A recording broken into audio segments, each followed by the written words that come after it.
Afternoon, Doctor. Dr. Kostyukevich, who is one of the judges. So we're waiting as well for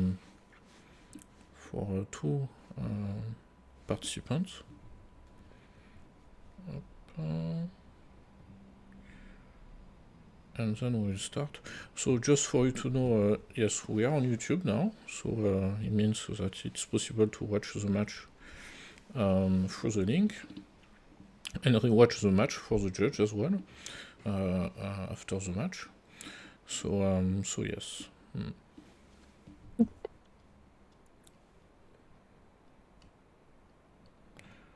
While we are waiting perhaps for the other two members to join in, for those of you who are currently here, and we'll also repeat once the other students join in, our colleague, Ms. Montano, will be the timekeeper for today's match. So when you have 30 seconds left of your speaking time, she will notify you by raising a yellow placard. So that means you still have 30 seconds. And after your speaking time is up, she will raise a red placard.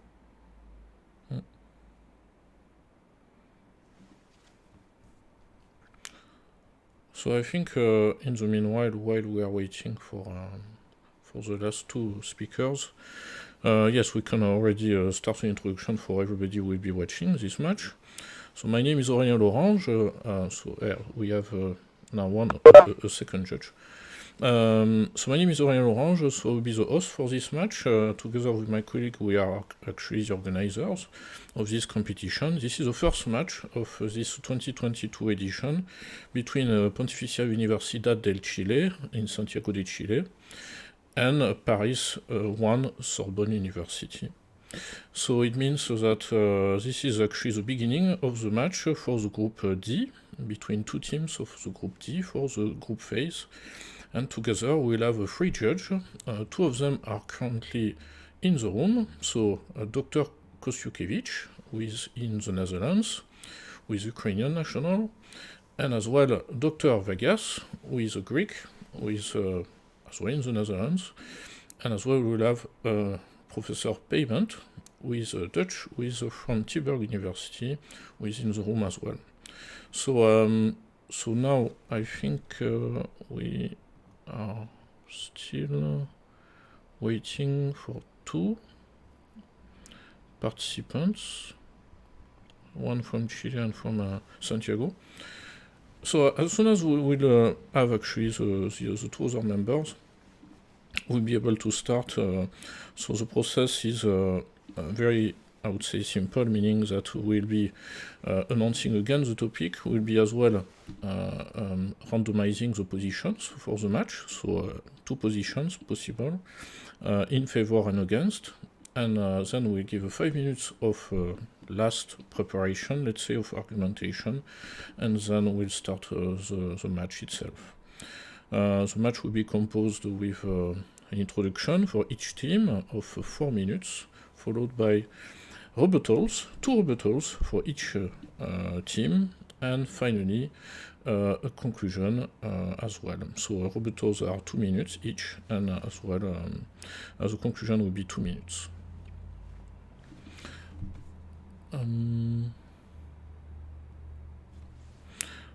Aurélien? Yes. Esperanza, who is part of our team, is having some problems with connecting with WebEx, so we are trying to fix that. Okay. Yes, that's fine. As soon as possible. Yes. Yeah, it's the same for us. Marianne has troubles to connect. Okay. Yes. Okay. So maybe indeed what we could do is to, in the meanwhile, let the students introducing themselves, those who are already in the room, and in the meanwhile, of course, we hope that it will be possible for the last two members to join. So maybe let's start with the student in Chile. So Mr. Jiménez Navarro, could you introduce yourself and tell what you are studying, where you are from, which year of studies? Well, my name is Emanuel Jiménez Navarro. I used to live in Viña. That's where I was raised. I came to Santiago because I wanted to study in the University Católica of Chile. and I'm studying laws. I'm in third year. I had the course of international law last year, and I am currently I don't know how you say it. It's like helper of a teacher of international law. Assistant, yeah. Public. Very Yeah. good. So that's why I'm here. Thank you very much. So now the floor to Miss Fort, Nelia Fort. I'm Nelia Fort. I student in a double degree of law and art history at the Sorbonne University. I'm French. Okay, thank you very much. Now I will give the floor to the second member of Paris, while your second member in Chile is just connecting now. Miss Masson, could you introduce yourself? Hello, my name is Camille Masson, and I'm also a student at Sorbonne University. I'm doing a double degree of law and art history as well. Thank you. In third year. Thank you very much. Miss Hope, can you hear us?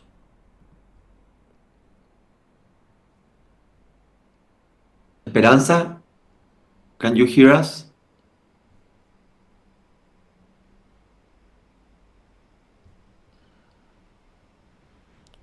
Miss Hope?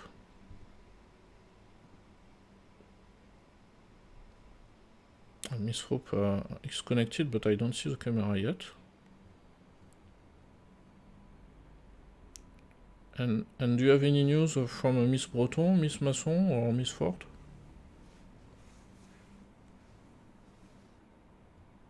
I think she lost her password to connect. Ah, okay. There's no password now normally, so if she click on the link...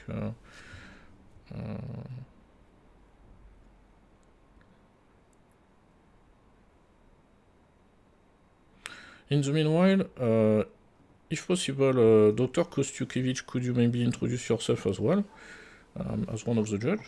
Esperanza?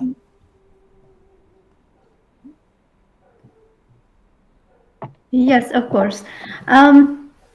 Good afternoon to everyone, and of course, welcome to the debate organized by The Hague University. And I am Helena Kostyukevich. I'm a lecturer in European law at The Hague University. And I'm Ukrainian, but I've been living in the Netherlands for the last almost 3 years. Before that, I also lived in many places, in Italy, in Belgium, in Poland, and in the US. So that's a little bit about me. Okay, thank you very much. Professor Payment, maybe you could introduce yourself as well? Of course. Can everyone hear me all right? Yes. Yeah. My name is Philip Payments. I am originally from the United States, but have also since naturalized as a Dutch citizen recently. I'm a professor in legal theory and in transnational law at Tilburg Law School, and have been living here in the Netherlands for the past 14 years. Thank you very much. Miss Hope, can you hear us?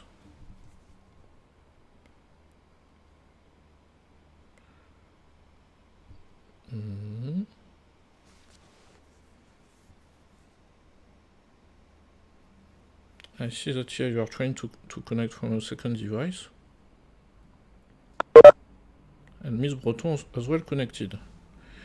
Miss Breton, can you hear us well? Hello. Yes, can you? Hello, Esperanza. And Esperanza as well, Hope is here. Okay, so could you maybe introduce yourself, Miss Breton? Hi, me? Miss Breton first, and then Miss Hope. Miss Breton? Microphone. Oh, we cannot hear you. Oh, sorry. So yes, as I said, my name is Marianne Breton. I'm in Faculty of Law and History of Art Studies at the Sorbonne University. And nice to meet you. Thank you. Miss Hope, Esperanza Hope. Can you introduce yourself? Hi, good morning. I'm Esperanza Hope. I'm from Pontificia Universidad Católica de Chile, and I'm a fourth year student of law. Thank you. Thank you very Nice much. to meet you. So today we'll have a match, and the topic will be all social networks must require that their users use their real identity to use their platform. So that was a topic actually given 10 days ago to both teams, so they had to prepare both positions. So now I will do the randomizing. Maybe before, my colleague would like to explain how it is with the alerts for the time. Thank you very much. On our site, our co-organizer, Ms. Montano, from our organizing team, will be showing you placards to highlight how much time you have left. So when there is 30 seconds of your speaking time left, you will see a yellow placard. And when your speaking time is up, you will see a red placard. Thank you very much. So now I will share my screen, so you will see the randomizing of the positions. So it means concretely that there will be two possibilities for Pontificia University Chile in favor or against, and two possibilities for the team from Paris Panthéon Sorbonne University.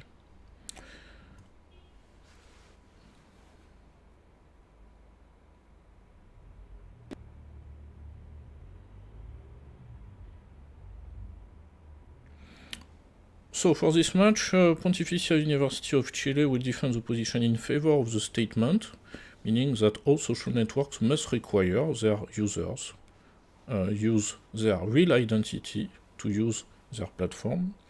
And Paris will defend the opposite, meaning against, meaning all social networks must not require that their users use their real identity to use their platform.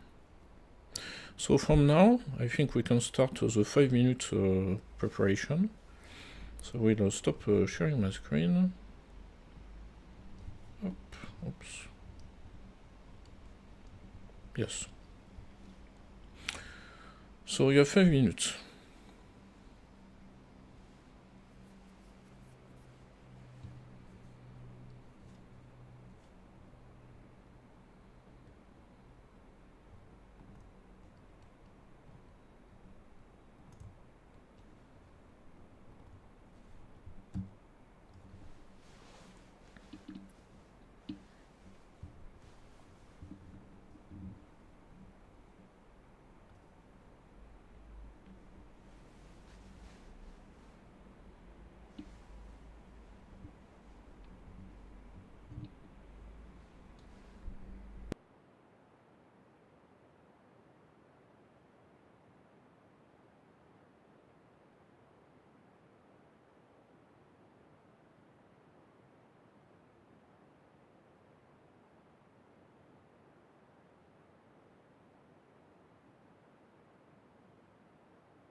Thank you. The 5 minutes have passed.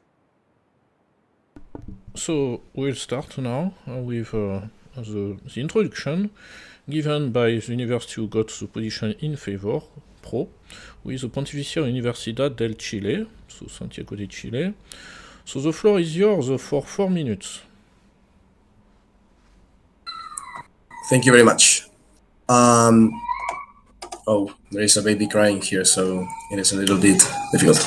Okay, so greetings to everybody. Beforehand, I would like to thank the organizers and everybody connected in this debate. My name is Manuel Jimenez, and my partner's name is Esperanza Hope. In this occasion, we are going to talk in favor of the use of personal identity in social media. But let's rephrase our position as a question.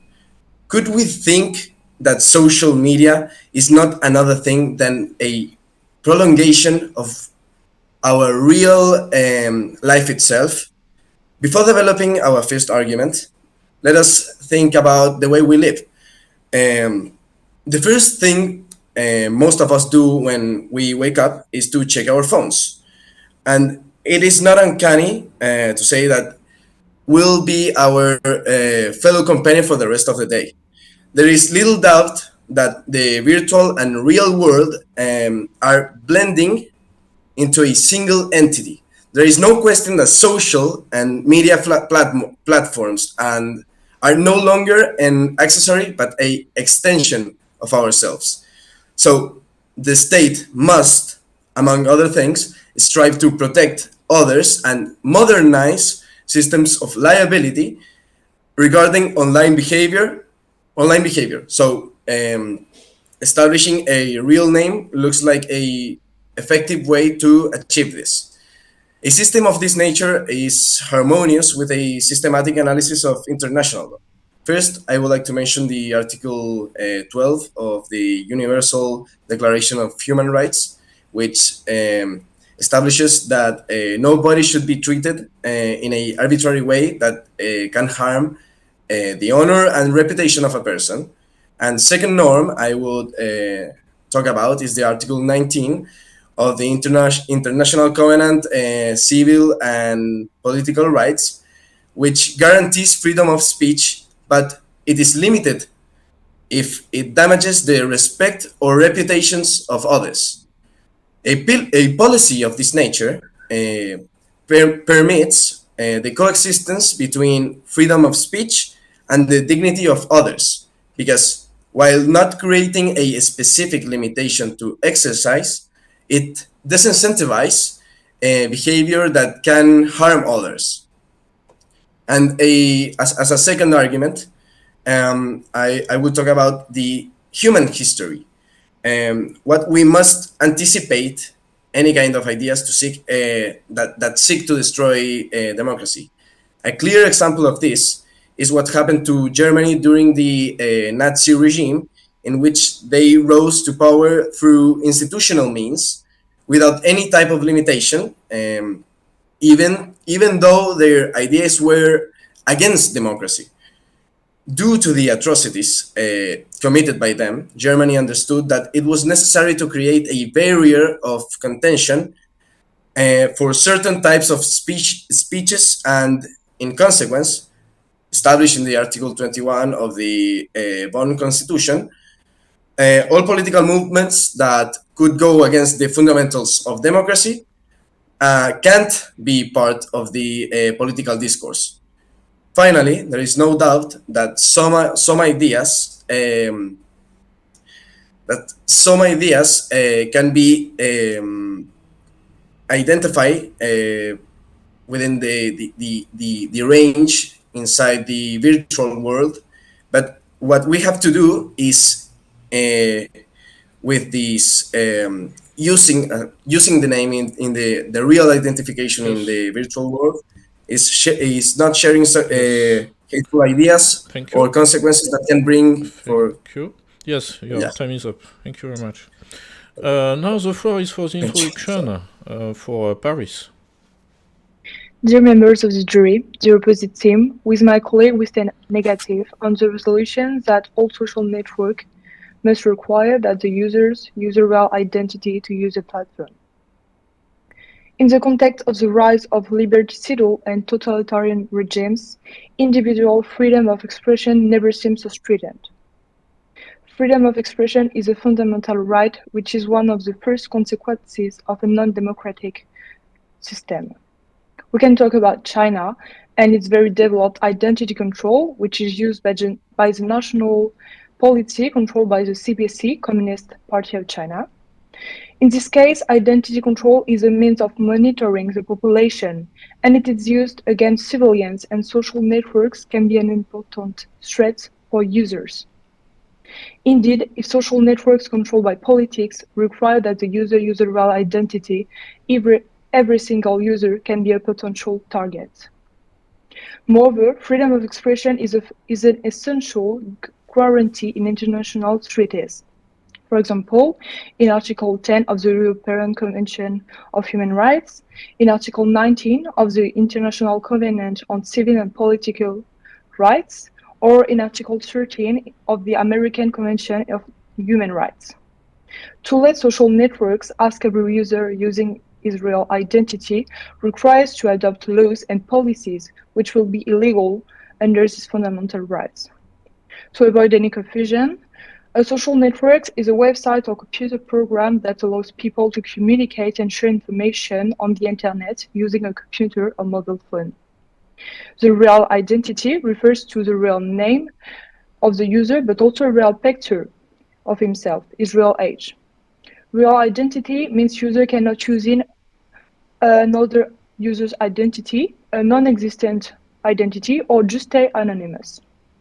Revealing one's identity means to be recognizable by everyone. What social network users show and comment are registered in the databases. It means anybody can find this information online and use it against the user. For example, when an employer receives an application, he can search on the internet for information about the applicant's private life. That is one of the reasons why all social networks don't require that the user use a real identity to use a platform. Thereby, we take the negative position for the following reasons. Asking a user to use the real identity means it is easier to spy on an individual, especially younger social media users. A second argument is that anonymity can be a tool for political opponents. And finally, by letting users use a different identity, internet can be, for example, a safe place for queer people. Thank you very much. Thank you very much. Now the floor is for the first rebuttal. The first rebuttal, which is for Pontificia University of Chile. You have 2 minutes. Okay, first of all, when we talk about dictatorship or authoritarian regime, we would say that this is an exception to most arguments elaborated. And what I'm trying to say here is that if you are in a totalitarian regime, it doesn't count if you put your real identity or not. They can trace you anyway. It is like what happens when people think that they cannot trace Bitcoin, but they can do it anyway and can reach that person because it gets information in the servers. So actually, the non-give of the identification is not a guarantee of safetiness against authoritarian regimes.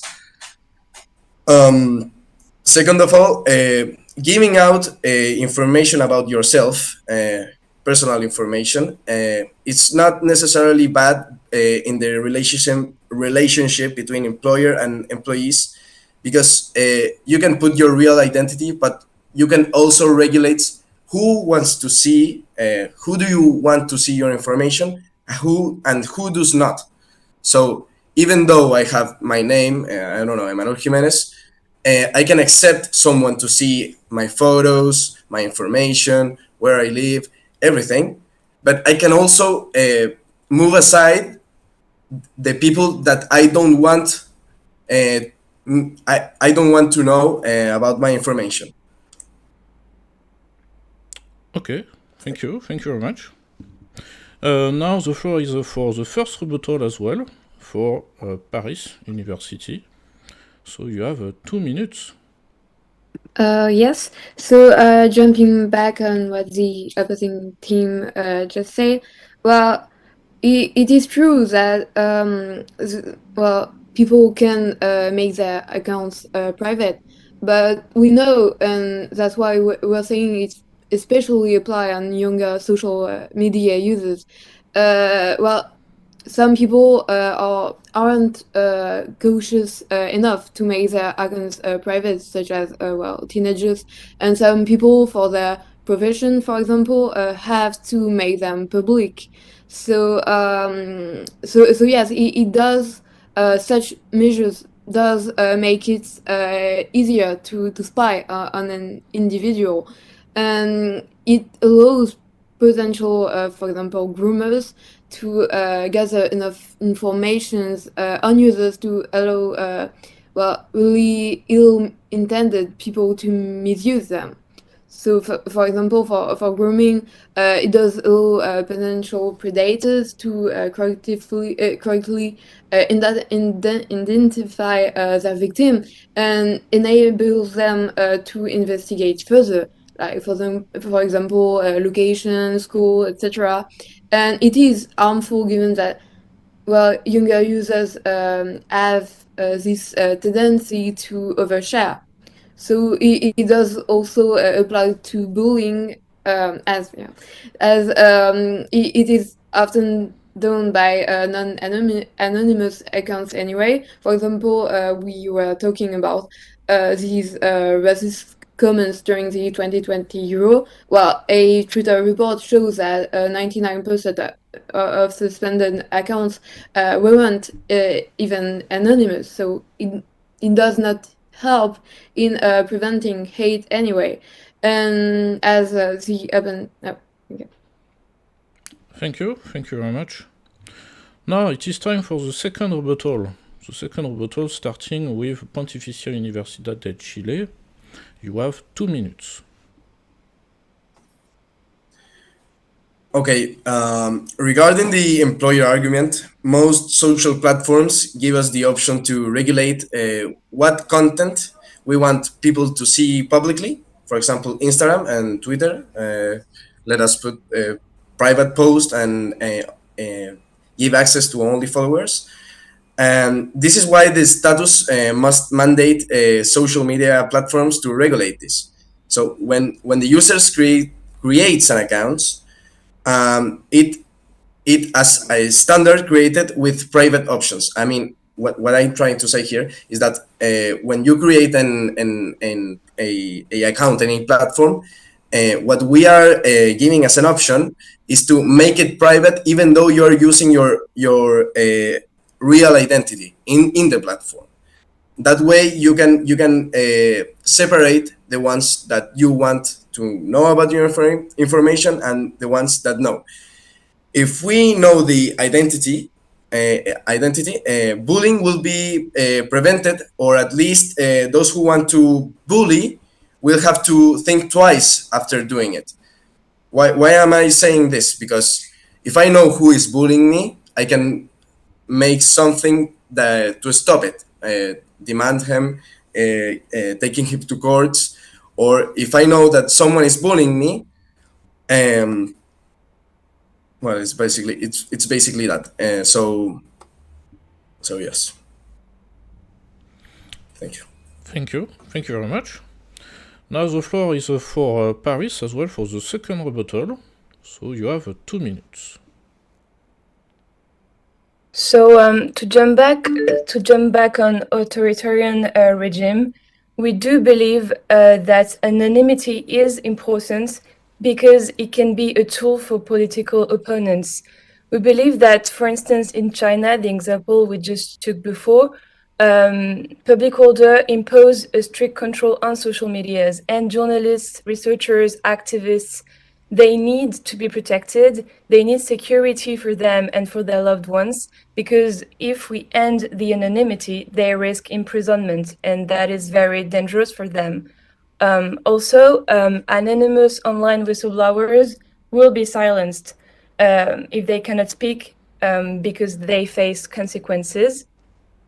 And To expand another argument we gave in our opening statements, internet can be a safe place for some people because it's a tool to reach out with others, to connect with others, and without being recognized. And that is something that is important for queer people, for example, because as the other team said, it's an extension of our personalities. So the use of real name is not a way to protect users, because when we talk about identity, what is a real identity? It could lead to force a sexual identity on transgender people, and internet has to be a space of free expression where the freedom of speech needs to be guaranteed. So yeah, it needs to be to protect queer people and other individuals that are not always welcoming in different areas. Thank you very much. Now it is time for the conclusion. So conclusion will be starting with Pontificia University del Chile. You will have 2 minutes. Thank you. The counterpart makes a great point when they talk about the need for protection of, the need for freedom of people, and that's a great point. The need for communities like queer communities and freedom of speech. We all want that. The problem is that we see every day that anonymity means no consequences. It means that everyone can go out there and post whatever they like. And as we said before, as it is guaranteed in several conventions, freedom of speech with no limits can lead to atrocities. We have seen it throughout history. That is not something that we can just not take into account. We are already protected when we talk in the internet through a screen. We're not really there. We can have a good community, but anonymity gives a real potential for harm. This is why we believe that users should use the real identity. To conclude and summarize our arguments, there are several declarations of human rights and civil and political rights that say that nobody should get treated in an arbitrary way that harms their honor and reputation. And we've seen throughout history that when freedom isn't limited, anything can happen. People will think twice if they are under scrutiny before they make their own opinions. There are studies that have been conducted that prove this. There's a study by psychologist Jonathan Haidt in which he proves that only by telling people that they are watched, they will already be less likely to do something less harmful, or, for example, copying exams. There is evidence. So that is why we believe, as we have said before, the phone is a prolongation of ourselves. The virtual and real world are connected, that users should use the real identity. Thank you very much. Thank you very much. So now it is time as well for the conclusion on the side of Paris Panthéon Sorbonne. You have 2 minutes. Yes, so to conclude, while the opponent team seems to believe that it is freedom of speech which is at stake here, we believe that it is actually a security issue. And well, the other team argued that in other authoritarian regime, masking your identity does not guarantee safety anyway. Well, we believe that it does create sort of a safe place, even though it can be easier to trace. We believe that such a radical way of transparency make grooming easier for younger people, especially. It does not prevent bullying, as we see for the 2020 Euro. And so bullying, contrary what the other team said, will not absolutely be prevented by this absolute need of transparency. And so we also think that forcing identity in a way through social media can be well, a harm to queer people, especially transgender people, which will probably forced on their well, identity, like legal identity name.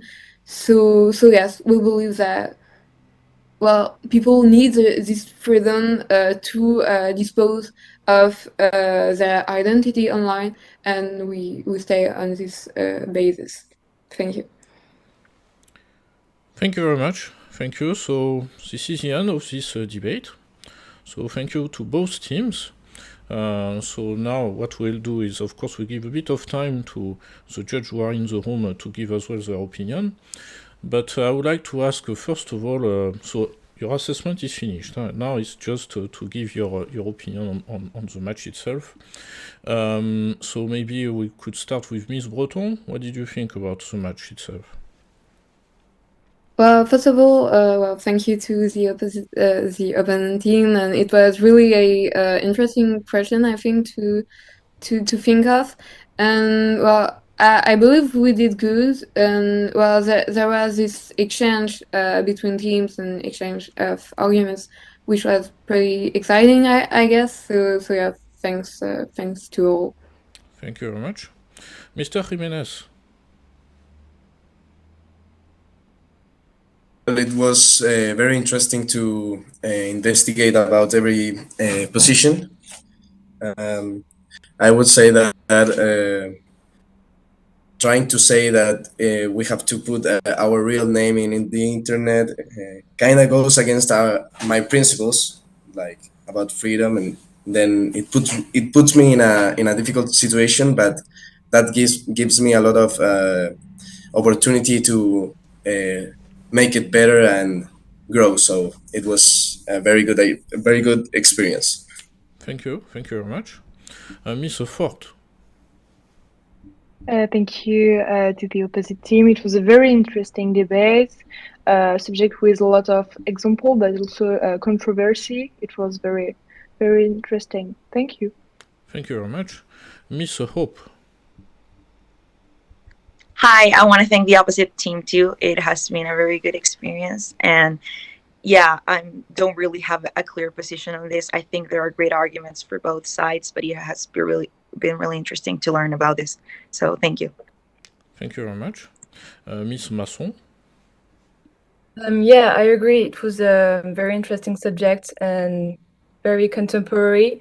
It was easy to find pro and cons, and the fact to exchange with the other team, I think it was a good thing during the debate, just not to stand in our position and exchange. So yeah, thank you. Thank you very much. So now maybe some feedback, oral feedback, because of course you will receive your written feedback in the score sheet in a few days from now.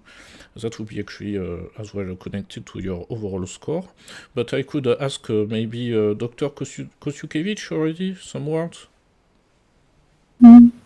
Yes, first of all, I would like to congratulate both teams on very good, convincing performances. It was very interesting for me to listen to the arguments that you brought. I also liked to see the engagement with the arguments brought by the opposite team. So you did not just continue, let's say, arguing what you were arguing, but you indeed grasp the whole essence of the debate, that you respond, you try to convince another side also to rebut their arguments. So it was, really very well done. And yes, it was my pleasure to be here. And of course, yes, you will receive the more elaborated feedback in a couple of days. But but as I said, my pleasure being here and listening to you. Thank you very much. Professor Payment, would you like to say some words as well? Yes, I'd like to first thank all of the participants for putting forward very compelling arguments in the debate and for making this a very lively discussion. I took a lot of notes of the progression of the arguments along the way.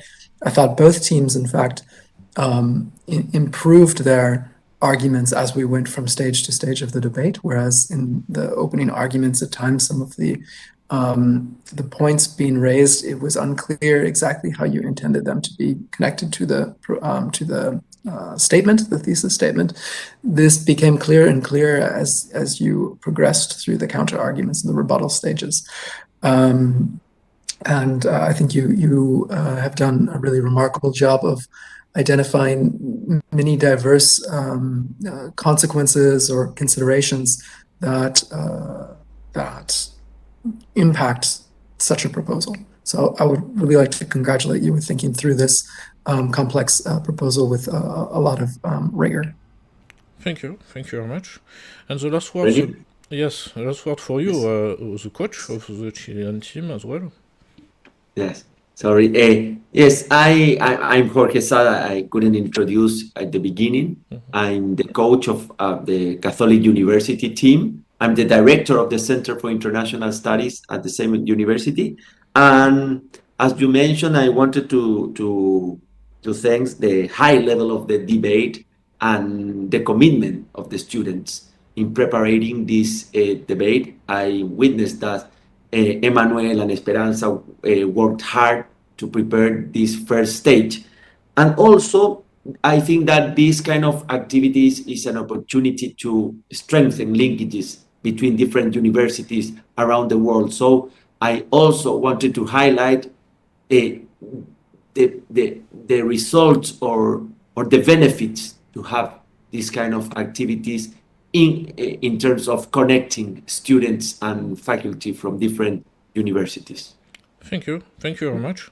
So indeed, yes, indeed this match is as well to connect the students, the competition itself. So we encourage obviously the students from Santiago de Chile and as well as those from Paris to keep contact through the competition and after the competition, and as well as the institutions themselves. So it means as well a professor payment from Tilburg, so Tilburg University, or Santiago de Chile, the University, Paris, Sorbonne. So yes, we will keep all these contacts alive, let's say. So thanks again. So the results will be out very soon, after the weekend actually, and then we'll be able to announce, of course, who got the points, let's say, for that match. Thank you everybody. Thanks to the students. Thank you to the judge, and we keep in touch. Thanks again. Thank you, everyone. Thank you. Bye bye. Thank you, everyone.